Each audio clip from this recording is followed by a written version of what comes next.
কেউ যদি তাকে বলতেন অমুক লোক আপনার সাথে তর্কযুদ্ধে নামতে চায়, পরিহাসের সুরে তিনি বলতেন, আরে ও কি খায় যে আমার সঙ্গে তর্ক করবে?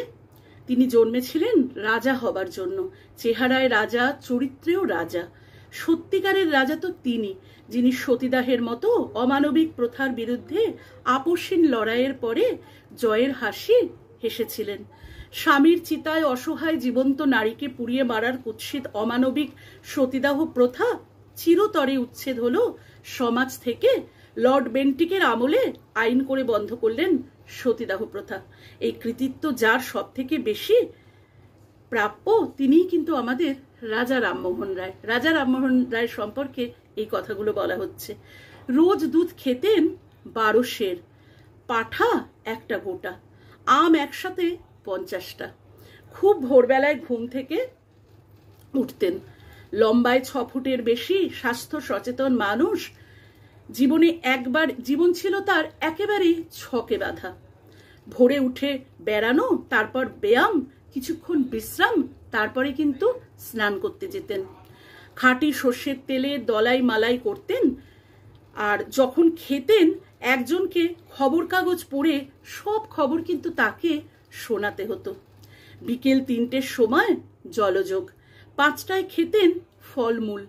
নিজে জানতেন তার শরীর পাহাড়ের মতো।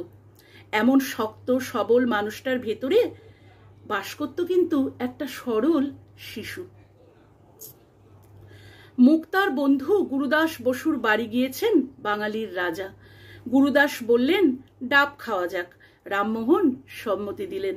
গাছ থেকে ডাব পেড়ে দেওয়া হলো রামমোহনকে। এবার আর তার হাসি থামে না। ও গুরুদাস, এই ডাবে আমার কি হবে? কাঁদি শুদ্ধ পেরে ফেলো, রামমোহন রায় বললেন। লেখাপড়া শুরু করেছিলেন গাঁয়ের পাঠশালায়। বড় মাথা ভর্তি বুদ্ধি।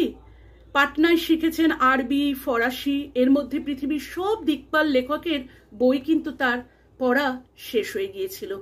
রোজ ভাগবত পাঠ না করে জল খান না। কাশিতে গিয়ে উপনিষদে তিনি হাতে খড়ি তার হয়েছিল। 16 বছরে একটা বই লিখেছেন।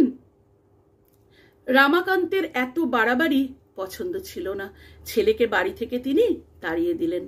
রামমোহন ভ্রুক্ষেপহীন, ঘর হারালেন, বিশ্বাস হারালেন না। এতটুকু না দমে দ্বিগুণ উৎসাহে সামাজিক বিভিন্ন অমানবিক সংস্কারের বিরুদ্ধে তার হার না মানা অদম্য লড়াই কিন্তু চলতে থাকলো। ব্রাহ্ম সমাজ গড়েছেন। ইংরাজি ভাষায় লোকে লেখাপড়া শিখবে, এই ছিল তার মনের বাসনা। আইন করে সতীদাহ প্রথা ইংরেজরা বন্ধ করল। গোটা বঙ্গদেশে তখন একদিকে উৎসব আর অন্যদিকে নিন্দা সমালোচনার কাদা ছোড়াছুড়ি চলছে। ছড়া গান লিখে রক্ষণশীলেরা রামমোহন রায়কে ধিক্কার দিচ্ছেন। যতদিন তিনি বেঁচে ছিলেন তার বিরুদ্ধ পক্ষের সকলকে মাথা হেট করতে হয়েছে। তিনি এখন নেই, সারা দেশের মাথা তার দিকে কিন্তু নত। তিনি বাঙালির পরম শ্রদ্ধেয় রাজা রামমোহন রায়। এমনই অসাধারণ এক ব্যক্তিত্ব ছিলেন রাজা রামমোহন রায়।